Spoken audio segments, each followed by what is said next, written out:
आदाब। कश्मीर न्यूज के साथ मैं हूं मुनज़्ज़ा शाह। जम्मू कश्मीर के साबिक गवर्नर सत्यपाल मलिक का बीजेपी से गहरा ताल्लुक था, इसलिए वो इस बात से वाकिफ हो सकते हैं कि जम्मू कश्मीर में राम माधव की मौजूदगी पीडीपी और बीजेपी को एक साथ लाना है। उमर अब्दुल्ला ने जिला गांदरबल के कंगन में मीडिया से बात करते हुए इन बातों का इजहार किया।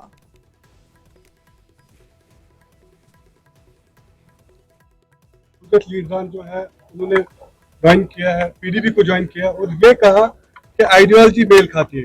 दैट मींस आपको लगता है कि सेंस प्रूव दैट जब 2002 में पीडीपी आई थी तो शायद अलग मैं इसमें नहीं जाऊंगा। आइडियोलॉजी बदलती रहती है। अब इलेक्शन आए हैं, वो इलेक्शन लड़ने के लिए तैयार है। अभी तक तो जब कभी भी इलेक्शन का हमने सामना किया, इन लोगों ने बॉयकॉट के नारे दिए थे। अब खुद इलेक्शन के मैदान में उतरने के लिए तैयार हैं। तो कहीं ना कहीं इनकी आइडियोलॉजी में चेंज आ चुकी है और हमारी बात सही साबित हुई। हम लगातार 90 से पहले यही कहते आए, फिर अब यहाँ हालत बिगड़ जाएगी, यहाँ हालात खराब हो जाएंगे, यहाँ खून खराबा होगा, कब्रिस्तान भरे जाएंगे, लेकिन बदलेगा कुछ नहीं। जम्मू कश्मीर को ये यहाँ से अलग नहीं कर सकेंगे और हमें उस चीज़ के लिए न सिर्फ ताने दिए गए बल्कि हमारे साथियों को निशाना बनाया गया। अच्छी बात है अगर ये लोग आए, जिस भी पार्टी में जाएं। मैं इसमें नहीं कहूँगा कि वो किस पार्टी में गए, क्यों गए, जिस भी पार्टी में जाएं, कम से कम अगर उनका भरोसा अब जमहूरियत में है, ये हमारे लिए जो है कामयाबी है। हमारे सत्यपाल मलिक उन्होंने कल इंकशाफ किया कि जो राम माधव की अपीयरेंस है यहाँ पे, वो शायद बीजेपी और पीडीपी के दरमियान जो गठबंधन है उसके लिए यहाँ पे कोशिश कर रही है। वो तो इस चीज़ को बेहतर जानते हैं क्योंकि बीजेपी के साथ सत्यपाल मलिक साहब के करीबी ताल्लुकात थे। उन्होंने ही उनको यहाँ गवर्नर भेजा। अब राम माधव साहब यहाँ क्यों आए, किस लिए आए, ये मैं नहीं कह सकता हूँ। ये जवाब तो बीजेपी ही दे सकती है। लेकिन इसमें कोई दो राय नहीं है कि अगर किसी एक पॉलिटिकल पार्टी के साथ राम माधव साहब के अच्छे ताल्लुकात हैं, वो पीडीपी है। क्योंकि राम माधव साहब ही जिम्मेदार थे उस वक्त पीडीपी और बीजेपी को एक प्लेटफॉर्म पे लाने की। अलायंस उन्होंने कराया, शायद इसलिए उनको दोबारा वापस लाया गया है। करेंगे अलायंस कराने की। पहले तो उमर अब्दुल्ला के बयान पर रद्द-ए-अमल जाहिर करते हुए senior BJP leader Devendra Singh Rana ने कहा कि उमर अब्दुल्ला खुद 2014 में बीजेपी के साथ मिलकर हुकूमत बनाना चाहते थे। राणा ने कहा कि उमर अब्दुल्ला ने खुद उस वक्त के बीजेपी सदर अमित शाह से मुलाकात की थी और उन्होंने कहा कि पीडीपी से कोई बातचीत नहीं हुई है और वो किसी के साथ मुंसलिक नहीं है। अब्दुल्ला साहब एक भ्रम बनाने की कोशिश कर रहे हैं, लोगों कश्मीर के लोगों को गुमराह कर रहे हैं। उनका वो एक नैरेटिव बना रहे हैं कि हर पॉलिटिकल पार्टी जो इस वक्त कश्मीर में ऑपरेट कर रही है वो बीजेपी की प्रॉक्सी है और सिर्फ नेशनल कॉन्फ्रेंस है जो इसका बीजेपी के साथ कोई लेना देना नहीं है। 2014 की अलायंस जिसकी वो बात कर रहे हैं पीडीपी और बीजेपी की, उस दौरान उमर अब्दुल्ला साहब ने इतनी कोशिश की कि किसी न किसी तरीके से नेशनल कॉन्फ्रेंस और बीजेपी की सरकार बने और मैं उस सारी कोशिश का हिस्सा था, इसलिए मैं जानता हूं। यहां तक कि उमर अब्दुल्ला साहब उस वक्त माननीय अमित शाह जी जो उस वक्त अध्यक्ष थे भाजपा के, उनसे भी मिले और माननीय राम माधव जी से भी मिले और यही कोशिश करके ये दरख्वास्त लेके कि हमें सरकार अपने साथ बनाने दी। ये दूसरी बात है कि भाजपा के केंद्रीय नेतृत्व ने ये बात को कबूल नहीं किया और बाकी इतिहास है। और फिर मैं आपको ये भी बता दूं कि 370 के हटने के बाद 5 अगस्त 2019 से लेकर अक्टूबर 2021 तक, जब तक मैं हिस्सा था नेशनल कॉन्फ्रेंस का, मुसलसल कोशिशें हुई नेशनल कॉन्फ्रेंस की तरफ से। और अगर आप कहेंगे कहाँ किससे कौन मिला, वो भी आपको वक्त आने में बता दूंगा। मुसलसल कोशिशें हुई भाजपा के पास पहुंच के ये गुजारिश करने की किसी न किसी किस्म की आपस में अंडरस्टैंडिंग हो जाए।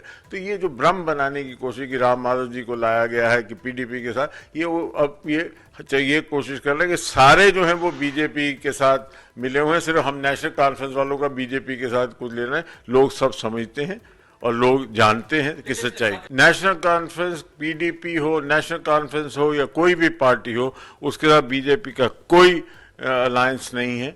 और मैं आपको ये भी बता दूं कि ये लोग सत्ता में नहीं आएंगे, ये भ्रम बनाने की कोशिश कर रहे हैं, ये कश्मीरियों को गुमराह करने की कोशिश। इन्होंने कश्मीर में हर जितने भी इकदामात उठाए उससे कश्मीर का नुकसान हुआ, और 5 अगस्त 2019 के बाद नए कश्मीर की तामीर हुई, एक तरक्की की राह पे कश्मीर आगे बढ़ा, एक नया जम्मू कश्मीर बन रहा है, और ये समझ रहे हैं कि इनके हाथ से रेत निकल गई है और ये उसी की वजह से परेशान।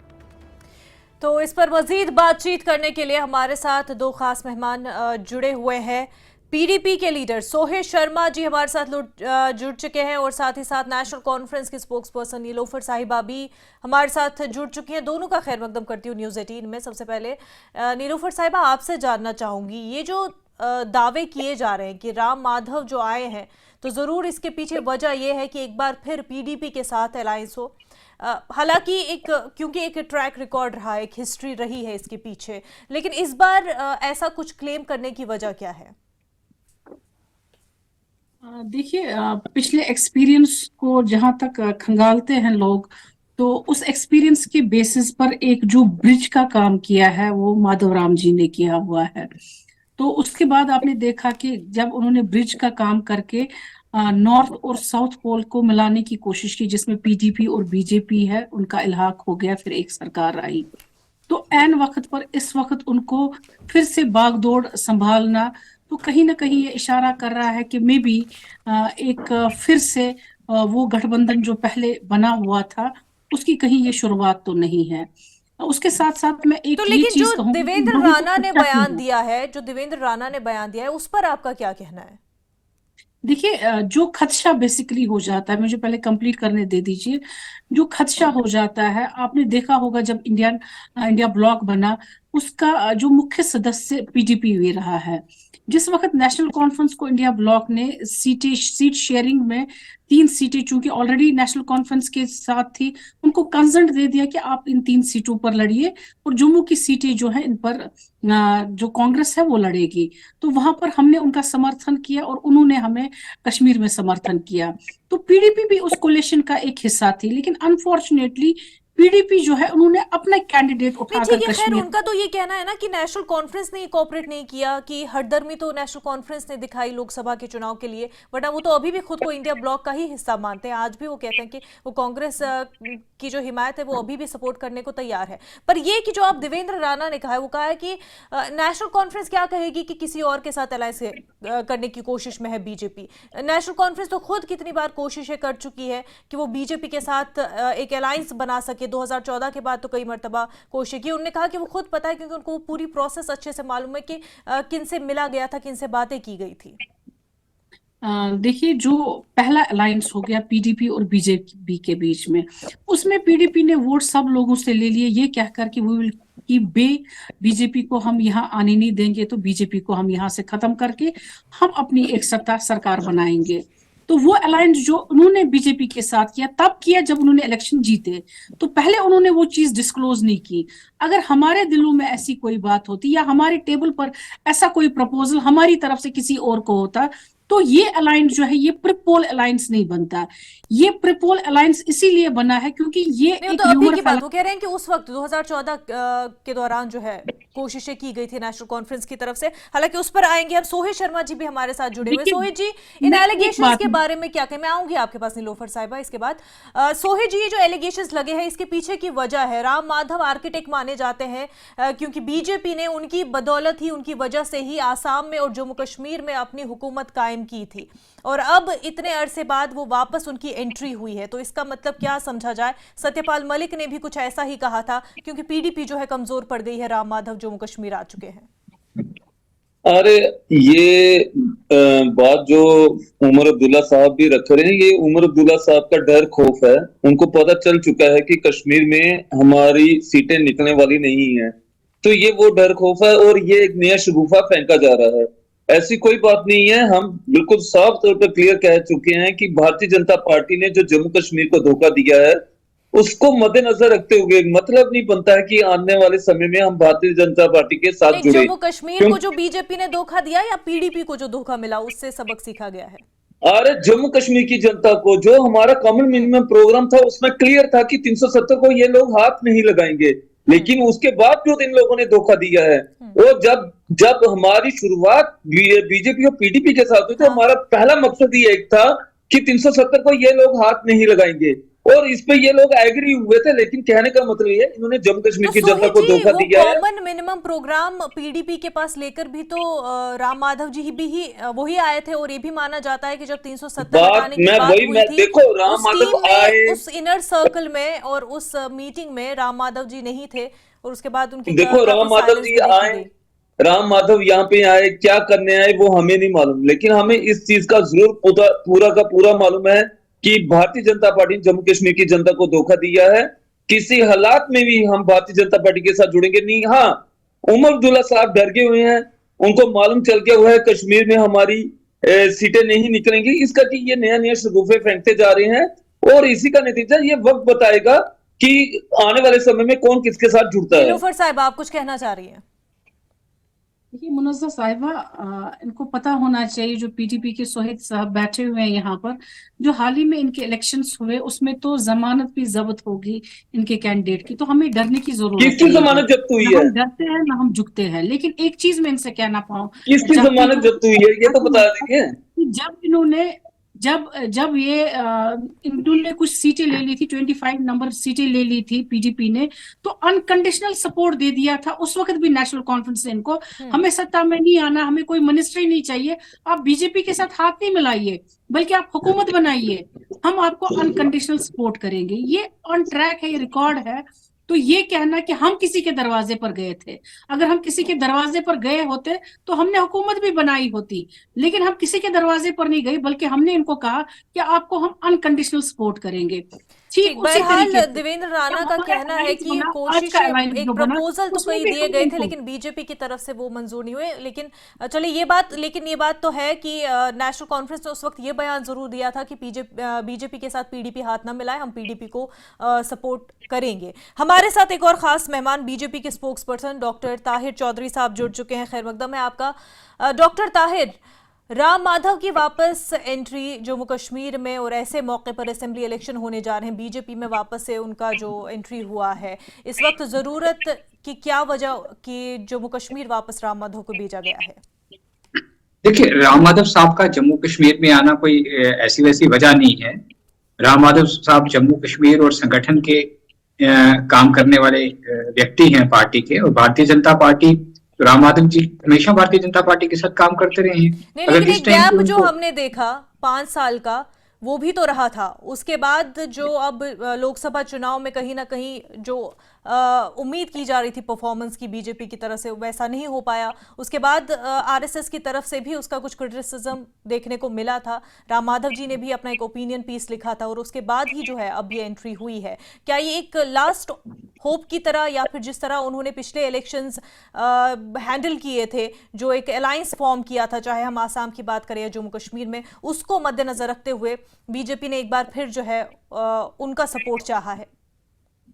देखिए, बीजेपी बहुत बड़ा परिवार है, बहुत बड़ा संगठन है, और राम माधव साहब उस संगठन के एक बड़े इंपॉर्टेंट व्यक्ति हैं।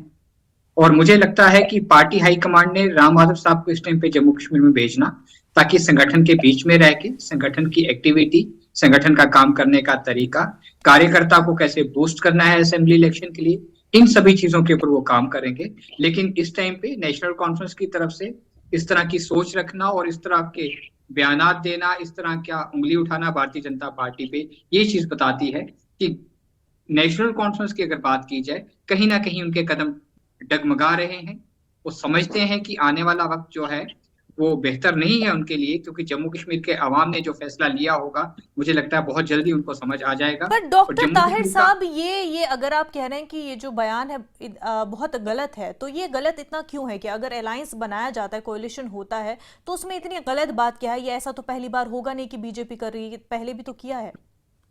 नहीं, लेकिन देखिए ना, इस टाइम पे पीडीपी के साथ हमारा नाम जोड़ना या किसी और पार्टी के साथ जोड़ना बड़ी बेबुनियाद सी बातें हैं। भारतीय जनता पार्टी अपने दम सत्यपाल मलिक ने कहा है अपने इंटरव्यू में, उन्होंने कहा है कि राम माधव का इस वक्त जम्मू कश्मीर में होना ये वजह भी है कि पीडीपी कमजोर पड़ गई है। नहीं, ये लोगों की अपनी सोच है, और रीजनल पार्टीज के, अपोजिशन पार्टीज के लोग कुछ भी सोचते रहे, मैं मुनासिब नहीं समझता हूं कि उनकी सोच के ऊपर उनकी टिप्पणी की जाए। वो कुछ भी कहें, भारतीय जनता पार्टी परिवार का एक अपना काम करने का तरीका होता है इलेक्शन के टाइम पे। और इस टाइम पे देश के बहुत दिग्गज लीडर्स, बहुत एक्सपीरियंस और बहुत सारे लीडर्स जम्मू कश्मीर के बीच में हैं। भारतीय जनता पार्टी इलेक्शन जब लड़ती है तो उसको बड़े जंग की तरह देखते हैं हम लोग, और हम पूरे सिस्टम के साथ इलेक्शन लड़ रहे हैं। और मुझे लगता है कि जो कार्यकर्ता के बीच में जब सेंटर हाईकमांड के लीडर्स आके ठीक है, काम तो करते ये हैं, बता दीजिए कि क्योंकि आपने कहा कि एक बहुत बड़ा संगठन है, इसमें प्रॉपर अपने पोजीशंस रहती है, हर एक का अपना पद रहता है, तो ये बता दीजिए कि जब इतनी बड़ी कामयाबी राम माधव के जरिए मिली थी, उसके बाद जो है 370, ये माना जा रहा है कि 370 को हटाने का जब फैसला लिया गया था, या उसके बाद जिस तरह की मीटिंग भी हुई थी, उनमें राम माधव जो है लूप में नहीं थे। इसकी क्या वजह है और इसमें कितनी सच्चाई है? देखिए 370 की आप बात करेंगी, 35A की बात करेंगी, मैं आपको एक चीज क्लियर कर दूं।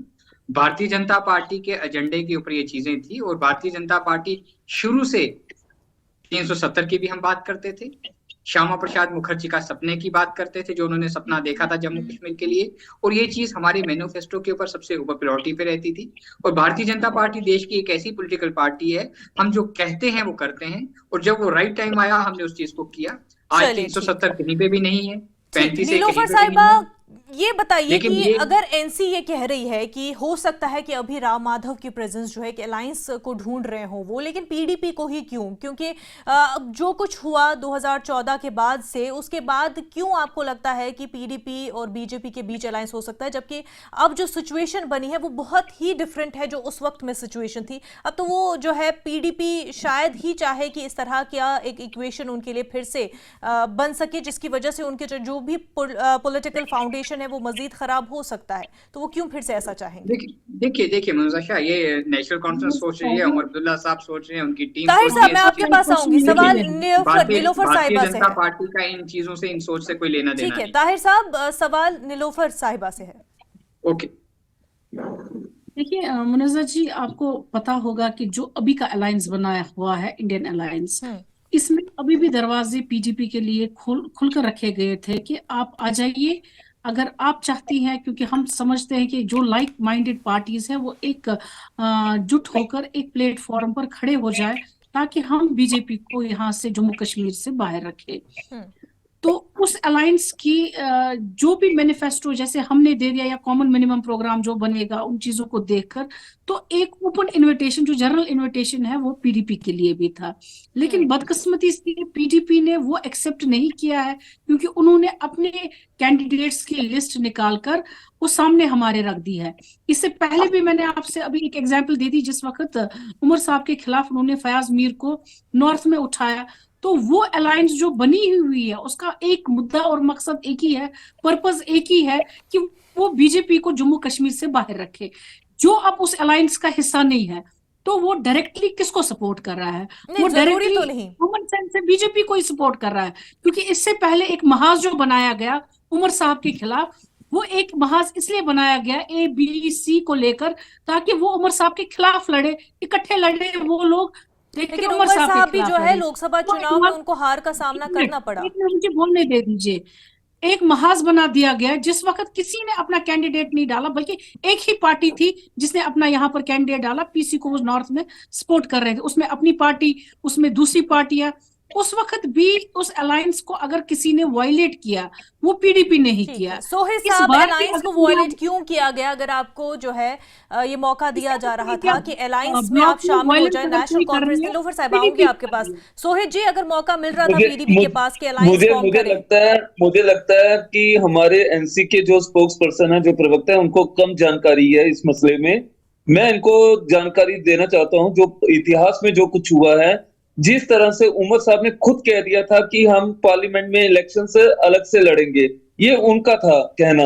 और सबसे बड़ी बात ये थी कि हम तो भारत के संविधान की सुरक्षा के लिए इंडिया अलायंस के साथ मिले थे, बट एनसी कभी भी नहीं चाहती थी कि पीडीपी हमारे साथ आए।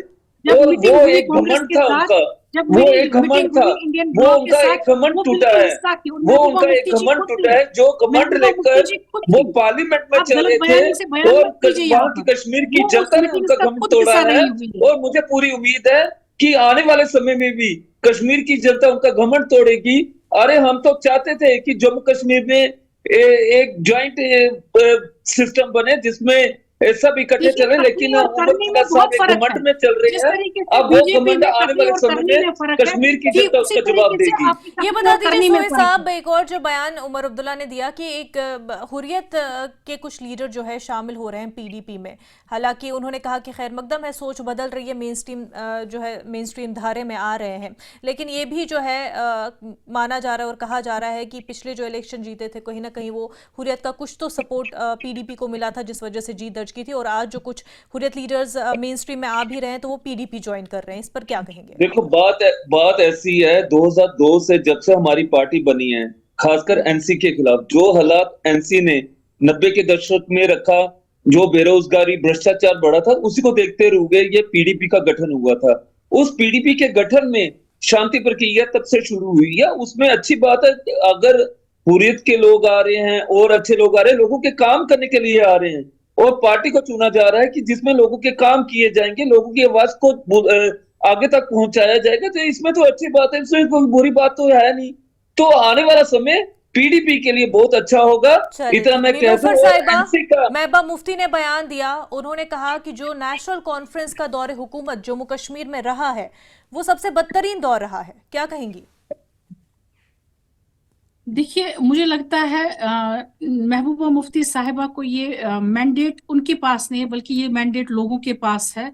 वही सच जानते हैं, वही उन्होंने ही हर किसी का दौर देखा है, चाहे पीडीपी का दौर, चाहे बीजेपी का दौर, चाहे नेशनल कॉन्फ्रेंस का दौर। और उस दौर के बेसिस पर ही जो लास्ट इलेक्शन हुए, हमारी किसी की जमानत जब्त नहीं हुई, बल्कि उन पार्टीज की हुई जो आज बढ़ चढ़कर एक सिनेरियो, एक स्मोक स्क्रीन बनाने की कोशिश कर रहे हैं हमारी पार्टी के खिलाफ। तो लोगों ने अपना मैंडेट दे दिया। जब लोक सभा के इलेक्शन थे, उसमें मोर देन 35 सीट्स पर जो सरे फेरिस्त थी वो नेशनल कॉन्फ्रेंस थी। अगर लोगों को ये चीज होता कि नहीं, नेशनल कॉन्फ्रेंस ने हमारे साथ गलत किया है, तो वो उनको मैंडेट नहीं देते। तो मुझे लगता है ये चीजें जो है ये लोगों को डिसाइड करने दे दीजिए। ठीक। वो अपना डॉक्टर मैंडेट जो ताहिर उनका साहब, है वो खुद चुन लेंगे। ताहिर साहब ये बता दीजिए इस बात में कितनी सच्चाई कि नेशनल कॉन्फ्रेंस ने कोशिशें की थी 2014 में और उसके बाद 2 साल तक लगातार ये एनसी की तरफ से बीजेपी को ऑफर आए थे कि वो उनके साथ अलायंस फॉर्म करें, उनके साथ गवर्नमेंट बनाए। देखिए, नेशनल कॉन्फ्रेंस आप की ही के बहुत पार्टी सारी देवेंद्र राणा ने ये बयान दिया है। देखिए, नेशनल कॉन्फ्रेंस की बहुत सारी प्रॉब्लम्स हैं। सियासत में रहने के लिए, पावर में रहने के लिए कुछ भी कर सकते हैं, चाहे उमर अब्दुल्ला साहब हो, ताहिर साहब चाहे क्या फारूक बोल रहे हैं? अब्दुल्ला बीजेपी साहब को हो। नहीं, ऑफर मिला देखिए, था आपको नेशनल याद होना कॉन्फ्रेंस की चाहिए, तरफ नेशनल से, कॉन्फ्रेंस वही देखिए, पार्टी है देखिए, अलायंस बनाने ये का ऑफर हमेशा मिला था मैं नेशनल कॉन्फ्रेंस की तरफ से। को यहाँ पर गवर्नर लाया गया। मैंने देवेंद्र राणा साहब का बयान नहीं सुना है, लेकिन उन्होंने मैं कहा आपको कि नेशनल कॉन्फ्रेंस ने कई मर्तबा ये कोशिश की थी, बातचीत में भी थे बीजेपी के साथ 2014 और उसके बाद 2 साल तक लगातार, ताकि वो बीजेपी के साथ अलायंस बना के जम्मू कश्मीर में हुकूमत बनाए। देखिए, क्या इसमें नेशनल सच्चाई है? बिल्कुल बिल्कुल, इन चीजों में सच्चाई है। मैं और बहुत सारी चीजों आऊंगी में बात नीलोफर करने वाला साहिबा। हूँ। नेशनल कॉन्फ्रेंस वो पॉलिटिकल पार्टी है जो बहुत लंबे टाइम से पावर में नहीं है। ये जम्मू कश्मीर को अपने आप को जम्मू कश्मीर का सुल्तान समझा करते थे। इन्होंने तो जिंदगी में भी नहीं सोचा था कि ये दिन आएंगे, और इस टाइम पे इन लोगों की हालात बहुत खराब है।